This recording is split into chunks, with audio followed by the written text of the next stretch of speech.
I just got done recording a different video called Recovery 101, breaking down the facts and about different ways to, what kind of fellowship do you want and things like that. The basic foundation, just the information, the Recovery 101 basically. But I can't help but feel really strong about a couple of the things that I was talking about in the previous video. And I didn't want to get too much off topic of what I was talking about, so I just decided to make a different video. Because this is what I'm passionate about. Because each and every day I get messages from people that are in tears, crying, and they don't know what to do. They're on the verge of giving up, they're on the verge of a breakdown. And I know what that's like because I've been feeling really off balance lately. Really frustrated, really down on myself about things. And it's not always easy to talk about, especially when you talk to people all the time and you're motivated and you're talking about being inspired and finding purpose in your life. And you have all these things going on as far as business. And, I have an amazing life. I really do. I get to work from home. I'm overseeing the launch of a magazine cover to cover. I have amazing people that watch me when I do these videos. You guys are absolutely amazing. I have friends that are living their dream and building and creating their goals on a daily basis that came from these dark, terrible places that I used to be in as well. But sometimes this is how your mind works when you're in recovery. When the alcohol and when the drugs are removed, you're still going to have these days to where you just feel like it's all too much. Even these things that you prayed to get back, these things that you prayed to get in your life, it's going to seem like a lot. You want your kids back, but then you get overwhelmed and frustrated, and then you feel guilty because you're overwhelmed and frustrated. So you have guilt over these feelings, which brings you more guilt and shame. So you have shame from the guilt and guilt from the frustration. And that spirals out of control to where you start feeling like you don't even deserve to do these things just because you're having a bad day. Just because you're having a bad day, you feel like you don't deserve to have all of this anymore because you have a bad day with the kids. This is how my mind works. And coming from the messages and the conversations that I've had with other people in recovery, this is how their mind works too. You start getting these things back that you want. You start growing. You start being able to do things. Open business is for yourself. Going to work at a place that you love. Working for yourself. All these things that you get back. And then you feel like you don't deserve it. You feel like you're empty inside. Your mind is so cluttered and such a mess to where I can't focus on anything. And you struggle with feeling like you're enough. Enough because you're trying to be 110% everywhere that you are. You're trying to be 110% at work, 110% at home, 110% of a mom. You want a dream marriage. So frustrated and so flustered that you can't even talk right, which is where I am right now. I've been struggling doing this video all day. Even the video that I did before this, the Recovery 101, trying to focus on what I'm wanting to talk about because my mind is over here. Because my mind is full of guilt and aggravation, frustration with myself. Because I have all of these pressures on myself that I've put them there. Nobody else. Nobody else said you have to have this A, B, and C done. But I said that to my own self. So then if I don't meet those goals and I don't achieve those things, then I feel like I'm failing.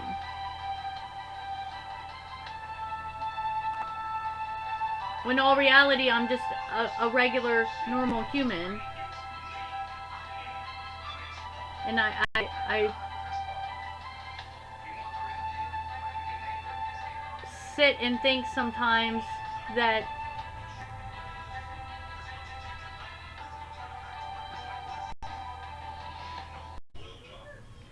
about all the things that I want to be doing, or all the things I should be doing, all the things that I could be doing. I make these outrageous list of goals that I'm supposed to be achieving, and then if I don't meet them because I've set my expectations to an unrealistic level, I'm setting myself up for failure so much to where then I can come back and say, see, I can't accomplish anything. What is the point of all this? I can't deal with this. And that snowballs into, I can't handle this stuff sober. I just need a drink. When a person is in recovery and they relapse, they don't sit and think, I want to go party just one time. That's usually not what happens. Usually a relapse is coming from a place of desperation and despair, and that they feel so bad about yourself and so frustrated and so overwhelmed to where you feel so inadequate that is what you feel like you need just to make it. And you feel like just you alone is not enough to be who you need to be for everybody. And you wake up some mornings and you just feel like, I can't deal with this. I can't take it. I don't want to feel all of this. And you put all of this crazy expectations on yourself, and then when you don't meet them, you're letting yourself down, but you're the one that gave those expectations to yourself in the first place. Recovery is no different. You feel like you're supposed to be further along in your recovery than you are at this point, whatever point you're in. And you start comparing yourself to other people and what they've gotten back.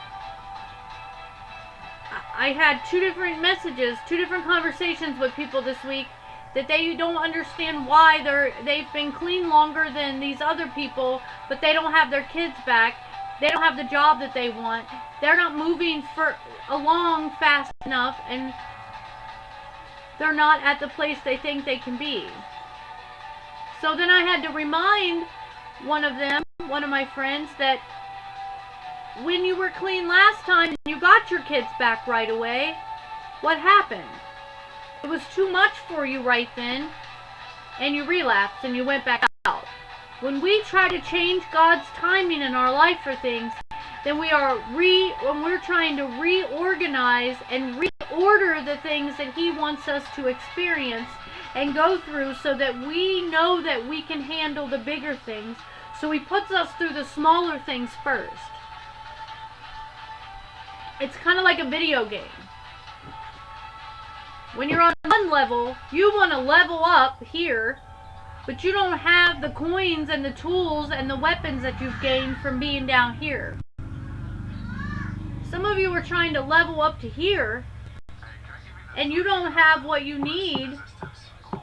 You don't have what you need to be on that level yet, because you don't have the armor on that you need. You don't have the weapons. You don't have the experience. You don't have the knowledge to be up here.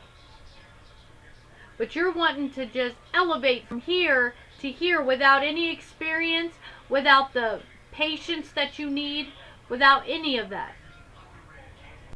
You get your kids back before you're ready, and then you can't figure out why you can't cope with being a mom every day. You get your house back, or you get your own place before you're ready, and then you don't know how to manage your money and you can't pay your rent.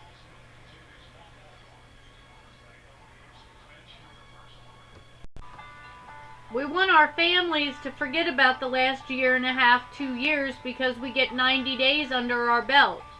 And we want them to give us the bank cards back and just let us take the car and just drive anywhere we want, because we're adults and we should be able to do what we want.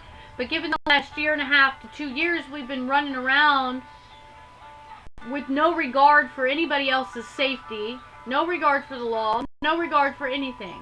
And now all of a sudden, because we decide that we're going to wake up and do the right thing, we expect everybody else to just fall in line with our decisions and forgive us because that's what they're supposed to do. If you expect somebody to forgive you just because of how you were related to them, then you're not truly apologetic for what you've done. There's a reason that the steps are in order.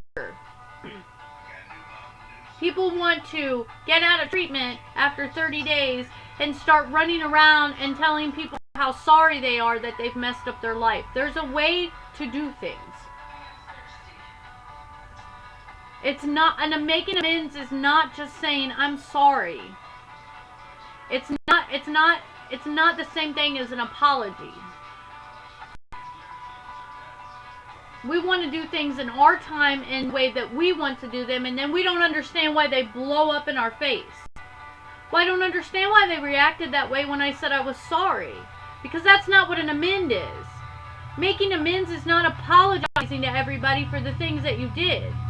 It's being accountable and letting them be where they're at. When I came home from treatment, things were not magically fixed. He didn't just automatically, because I went to treatment for 30 days, say all is well now and I can fully trust you. We had broken problems in our marriage. Our marriage was broken. We were on the verge of divorce because hurt breeds hurt. And it took a lot of work. It's going to take a lot of work for your families to trust you.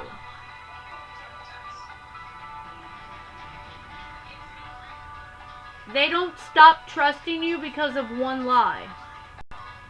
They don't stop trusting you because you stole from them once.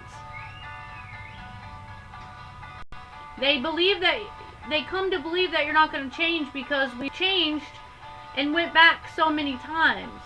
We've gotten clean and relapsed so many times. We gave our word so many times. We swore on our kids or our mom or whoever so many times that now it's going to take them a while for them to actually believe that you really are. The story of the little boy who cried wolf. We say, I know that we do mean it each and every time. I know that. I know that each and every time that I've said I'm done and I'm going to be clean now and I'm not going to go back out and after 4 months or however long, I meant it every time. But I did nothing to follow through with what I said. I didn't change the people that I was hanging around with. I didn't take a really honest look at what was going on in here and in here. You've got to look at what you're doing when nobody else sees what you're doing. What level of integrity do you have when nobody is around? That's going to tell you if you're going to make this or not. You want to find out if you're really willing and you're really ready to change? Do you really want to know how to tell if you have a chance at making it this time? How far are you willing to go to get honest with yourself? How far are you willing to go to be honest when nobody sees you? Do you have numbers of people that you used to buy from? Or go party with? Go use with? If you're keeping your old dope boy's number, then you will use it eventually. It may not be today, and it may not be tomorrow, it may not even be next week. But that day will come when you are so stressed out, overwhelmed, frustrated, to where you're going to hurt other people by going and getting high, because that's how our mind works. Oh, well, you did this to me, you cheated on me, you lied to me, you hurt my feelings in some way, guess what I'm going to do? I'm going to go get high. The day will come when you're going to hurt them by hurting ourselves, and you're going to have that number and you're going to use it.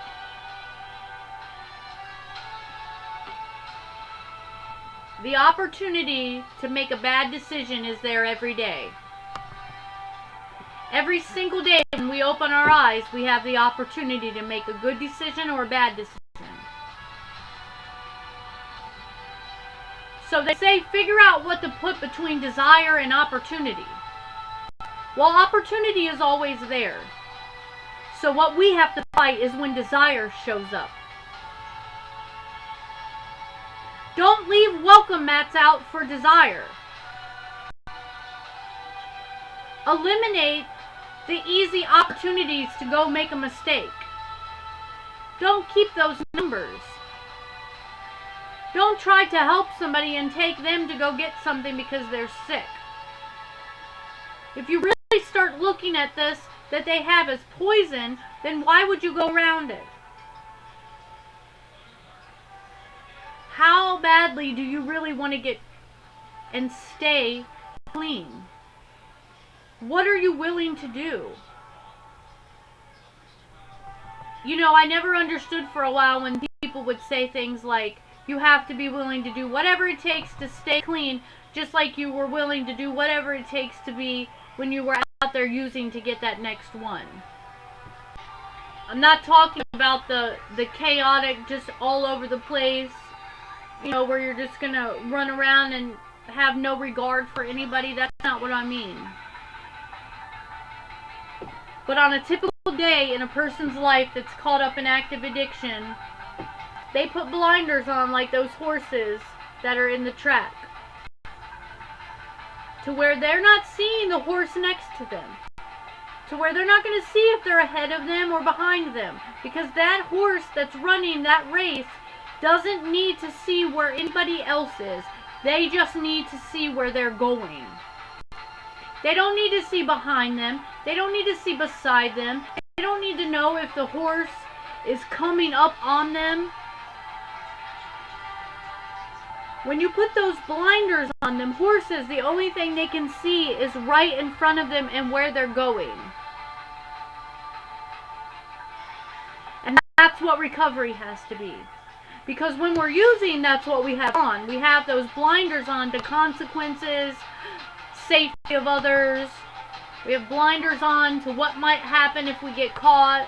We don't care. We just care about what we need to, what we're getting to. And it has to be the same way in recovery. You have to have blinders on to all of that and stay focused on the goal. And my goal today is to stay clean and sober, because I am so grateful for the life that I have today. I'm so glad that you've decided to stay here. If you know that somebody that this would help, then please share with them. And let me know in the comments below what you got out of it. And what blinders are you putting on today is what I want to know about. What blinders are you putting on today so that you can't see anything? Maybe your blinder is motivation to where you can't see anything but that. Maybe your blinder today is determination. Maybe it's where you're going to start valuing yourself and loving yourself. I'm Jen Cole, and as always, I approve this message. Until next time, bye-bye. Make sure you subscribe and share this with somebody. I hope you guys know how much I care about each and every one of you. Bye-bye.